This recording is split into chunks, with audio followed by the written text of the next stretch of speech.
Disney Plus Star Wars shows have been very hit or miss, and there has been way more misses than there has been hits. This is a problem for a lot of Disney Plus series, especially Marvel, but I'm only going to talk about Star Wars today. What hurts these shows the most is the amount of hype going into them. I mean, we had a strong start with Mando. Mando Season 1 was like, man, this is the great Star Wars content. This is the Star Wars content we needed, especially after the sequel trilogy. Like, man, Star Wars is finally back. And just over time, the shows have decreased more and more and more in quality. Mandalorian Season 2, some could argue it was better than Season 1, but then after that, it just goes down and down. I mean, we were introduced to Boba Fett. Boba Fett gets his own spin-off.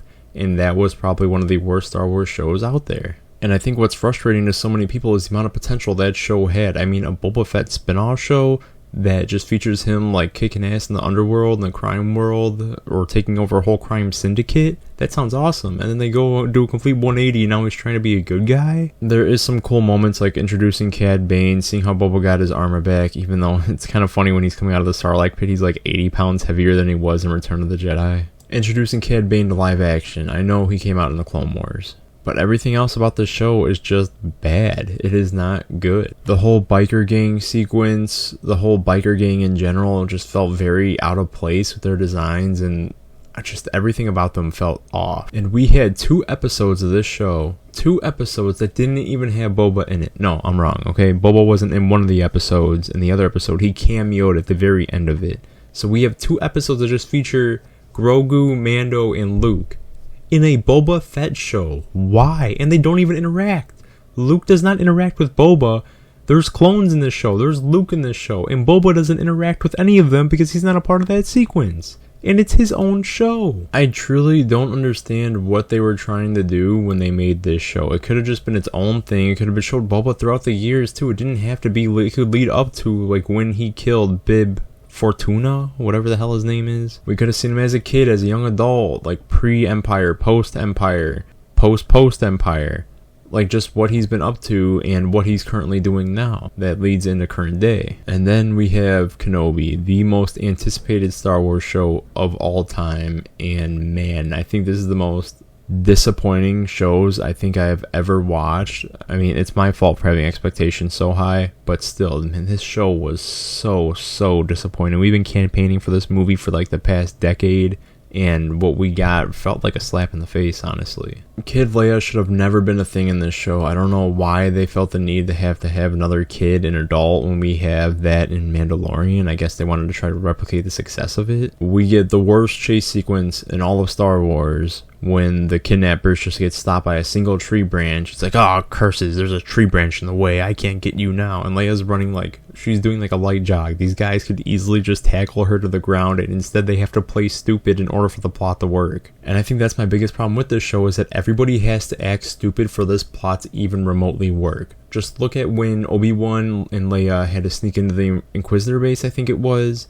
and Obi-Wan had to put Leia under the officer coat. And you're telling me no one noticed? That looks so ridiculous. Even on camera you couldn't sell that. And then you have Vader saying burn, as I have. But wait, we still have an interaction episode 4, so I can't kill you, so I'm just gonna drag you across the lava field, but I can't leave you with any significant burns, so I'm just gonna waddle you around a little bit and yeah, but burn, Obi-Wan. Honestly, don't even get me started with the whole Grand Inquisitor plotline, because that was just so stupid. They try to play off his death as if he isn't in Star Wars Rebels and dies there, so why do we even have a fake out? But then again, this is coming from the same people who didn't even know that the Grand Inquisitor's race was in Episode 3. It already had a live-action adaptation, but they didn't know that, and that's why the Grand Inquisitor looks so poor in Kenobi. Mando Season 3 felt like a drop in quality from previous seasons, but it was still nowhere near as offensive as Boba Fett or Kenobi was. And then Ahsoka was just there. I mean, people were being so hyped about, oh, this is Season 3 of Rebels, or this is Season 5 of Rebels, or whatever season Rebels ended on.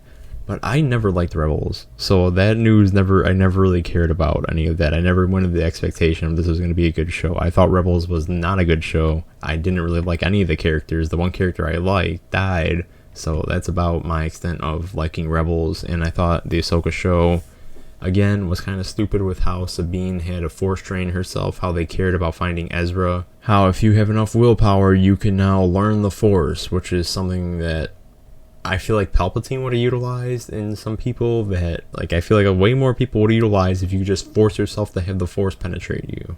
I think Thrawn was fine. The Night Sisters, I guess, were fine. I don't know why she had normal colored skin. She should have been pale, but I guess I missed something with the Night Sister lore somewhere.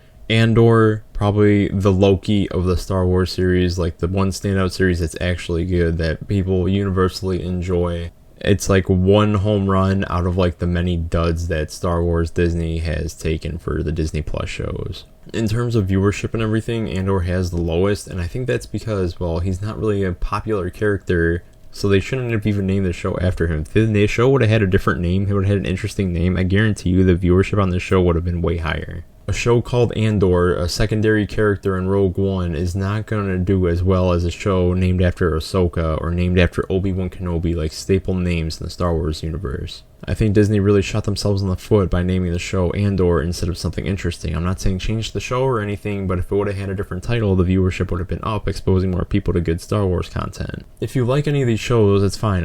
I don't have anything against you. I'm just saying, as like a lifelong Star Wars fan, that this has been very disappointing and has almost made me lose interest in Star Wars as a franchise at this point. I mean, am I really supposed to be excited if there's a Book of Boba Fett season 2? I don't think there is, but, or about a Kenobi season 2? Like, or Ahsoka season 2 even? Like, is there really anything to look forward to? I mean, I guess the stuff at the end of Ahsoka season 2 with the father, the son, the daughter of the Force could be interesting if executed right.